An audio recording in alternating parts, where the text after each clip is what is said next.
Good morning, students. Welcome to CI International School Online Study System. Subject Business Studies, Class 11th Commerce.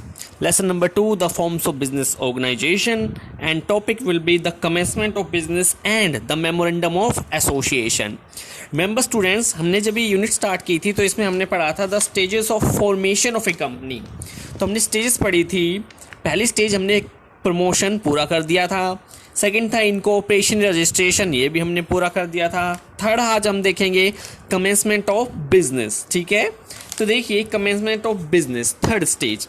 तो जब एक private company अगर होती है तो प्राइवेट कंपनी को तो जैसे ही रजिस्ट्रेशन हो जाता है उसका वो अपना बिजनेस स्टार्ट कर लेती है. लेकिन जब बात हम पब्लिक कंपनी करें यानी कि एक गवर्नमेंट कंपनी जो होती है, ठीक है, उसका रजिस्ट्रेशन होने के बाद वो बिजनेस स्टार्ट नहीं कर सकती, उसे कुछ फॉर्मेलिटियाँ पूरी करनी पड़ती है. देखिए, a public company can not commence business until it obtains a certificate of commencement.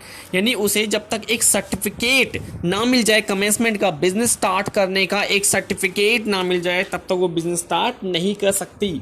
ठीक है, a public company has to comply with the provision of section 11 of companies act. तो यानी पब्लिक कंपनी को सेक्शन 11 के according अपने सारे provisions को पूरा करना पड़ेगा. देखिए, इसके दो केस हो सकते हैं. Number 1, in case of company issuing the prospectus. देखिए, जब कंपनी प्रोस्पेक्टस इशू करती है यानी कि आम जनता को शेयर बेच खरीदने के लिए बुलाती है तब.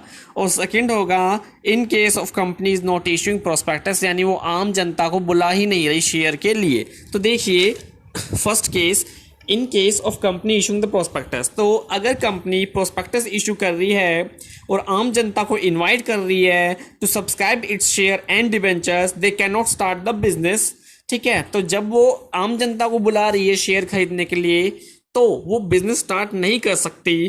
ठीक है, until these 3 condition are satisfied, जब तक ये 3 कंडीशन पूरी नहीं हो जाती. नंबर 1 देखिए, एक company must receive a minimum subscription amount with in 4 month. मैंने बताया था कि मिनिमम सब्सक्रिप्शन अमाउंट क्या होता है. कंपनी जब शेयर इशू करती है तो उसे टोटल शेयर का 90% कलेक्ट करना पड़ता है. ठीक है, वो 90% अमाउंट ही मिनिमम सब्सक्रिप्शन कहलाता है और कंपनी को उसे वो 4 महीने के अंदर या 120 दिन के अंदर कलेक्ट करना पड़ता है. यानी एक पब्लिक कंपनी को जो आम जनता को शेयर खरीदने के लिए बुला रही है उसे 120 दिन के अंदर ये अमाउंट कलेक्ट करना ही पड़ेगा. सेकंड देखिए, every director of the company, जो कंपनी के डायरेक्टर है, they has paid to it the value of each share taken by them. तो बेटे कंपनी के डायरेक्टर ने अगर शेयर खरीदे हैं तो उन्हें कैश में ट्रांजैक्शन कैश में कंपनी को पे करना पड़ेगा.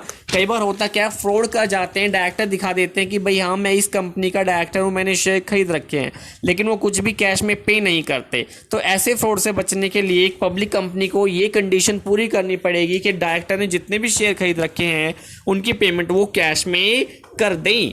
ठीक है, ये भी मिनिमम सब्सक्रिप्शन अमाउंट का पार्ट ही होता है एक तरह से. ठीक है, थर्ड देखिए, there has been filed with the registrar a duly verified declaration that both condition are satisfied. जो 2 कंडीशन मैंने बताई कि मिनिमम सब्सक्रिप्शन अमाउंट आपको कलेक्ट करना चाहिए और साथ ही साथ डायरेक्टर जो है वो पेमेंट करे, ये दोनों कंडीशन हो जाएगी. तो इसके लिए आपको एक स्टेटमेंट पास करनी पड़ेगी रजिस्ट्रार के पास कि हमारी ये कंडीशन पूरी हो चुकी है.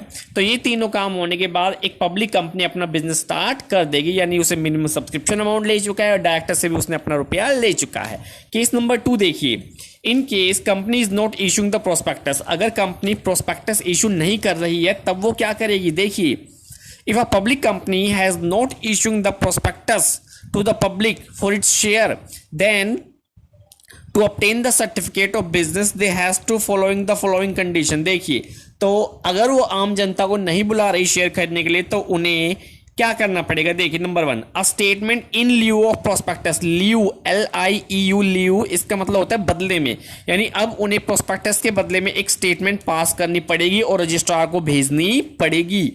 सेकंड देखिए, every director of the company has paid. वही सेकंड कंडीशन सेम है, पहले वाले में भी सेम थी, इसमें भी सेम ही है कि डायरेक्टर को जो है वो कैश में पेमेंट करनी ही पड़ेगी. ठीक है, जो प्रपोर्शन है उसका डायरेक्टर्स को उसकी कैश में पेमेंट करनी ही पड़ेगी. और थर्ड कंडीशन ये है कि भाई इन दोनों कंडीशन की डिक्लेरेशन आपको रजिस्ट्रार के पास भेजनी पड़ेगी, ठीक है। So after fulfilling this formality the registrar will issue A certificate of commencement of business. तो जो रजिस्ट्रार है वो आपको सर्टिफिकेट दे देगा कमेंसमेंट ऑफ बिजनेस का। Such a certificate is a conclusive evident, ठीक है, ये कंक्लूसिव एविडेंट आपका बन जाएगा बिजनेस स्टार्ट करने के लिए, कंक्लूसिव एविडेंट बन जाएगा, ठीक है। आगे देखिए main documents used in the companies formation. अब देखिए कौन कौन से डॉक्यूमेंट यूज होते हैं कंपनी के फॉर्मेशन में। सबसे पहले होता है मेमोरेंडम ऑफ एसोसिएशन जिसमें ऑब्जेक्ट क्लोज होता है। सेकंड होता है आर्टिकल ऑफ एसोसिएशन जिसके अंदर रूल्स रेगुलेशन और पॉलिसी होती है। और थर्ड होता है प्रोस्पेक्टस। आज हम मेमोरेंडम ऑफ एसोसिएशन के बारे में पढ़ेंगे। देखिए what is memorandum of association.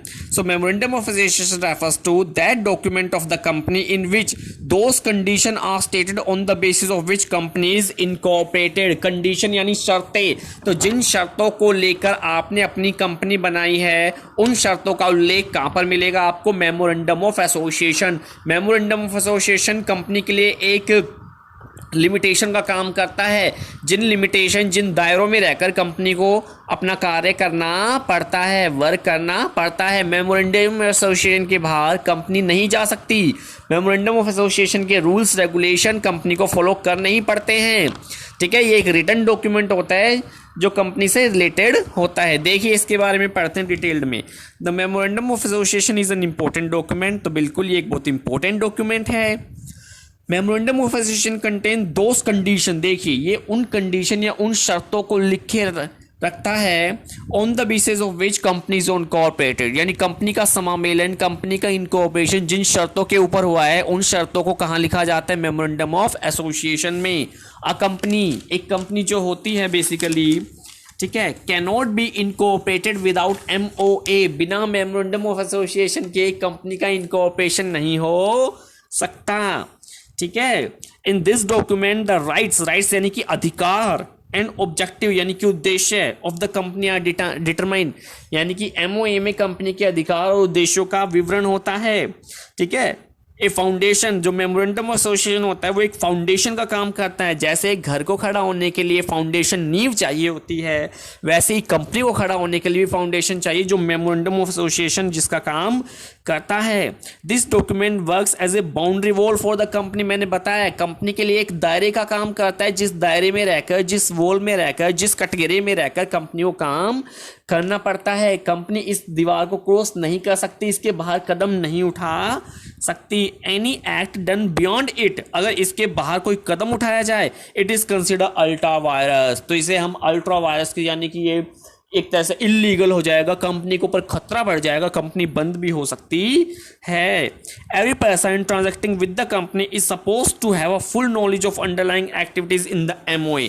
तो अगर कोई भी पर्सन या कोई भी दूसरी कंपनी आपकी कंपनी से डील कर रही है तो उसे आपके मेमोरेंडम ऑफ एसोसिएशन में लिखी शर्तों का पता होना चाहिए, ठीक है। If a person enter into a contract with the company which is outside the memorandum of association will not bound by A such contract. तो यानी मेमोरेंडम एसोसिएशन के बाहर आप कॉन्ट्रैक्ट नहीं कर सकते, अदरवाइज वो कंपनी पर बाउंड होगा ही नहीं, फिर आप कंपनी पर केस नहीं कर पाओगे। तो आपको कंपनी के मेमोरेंडम ऑफ एसोसिएशन में रहकर ही ट्रांजेक्शन करने पड़ते हैं अगर आप कोई और पर्सन है तो।